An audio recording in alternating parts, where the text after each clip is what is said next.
Sementara itu, Dinas Pemadam Kebakaran ingatkan kepada pemilik gedung baru baik itu pribadi, kantor pemerintahan maupun swasta di Ogan Komering Ulu agar dilengkapi alat pemadam api ringan atau APAR.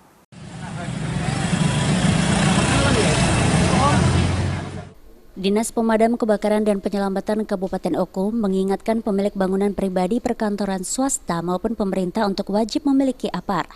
Hal ini sebagai upaya penyelamatan atau tindakan pertama saat terjadi kebakaran terutama pada gedung bangunan baru.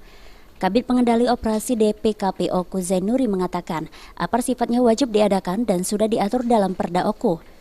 Dari hasil pantauan di lapangan masih ada pemilik bangunan yang belum peduli dengan APAR dengan tidak menyediakan APAR di bangunannya. Pihak Damkar Oku sendiri telah melakukan teguran kepada pemilik bangunan. Bahkan pemilik bangunan yang tidak memiliki APAR akan dikenakan sanksi tegas sesuai aturan berlaku. Di lapangan, karena namanya kebakarannya masih banyak di antara pemilik gedung bangunan ini yang masih kurang peduli, ya, sehingga belum bisa kita katakan mencapai 50% gedung itu mempunyai alat pemadam api ringan tersebut. Jadi himbauan kami ke depannya, ayo kita persiapkan alat pemadam api ringan itu demi untuk keselamatan kita bersama.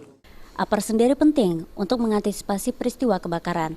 Terlebih saat ini musim kemarau, diingatkan kepada warga agar terus waspada. Ari Pranika, PAL TV.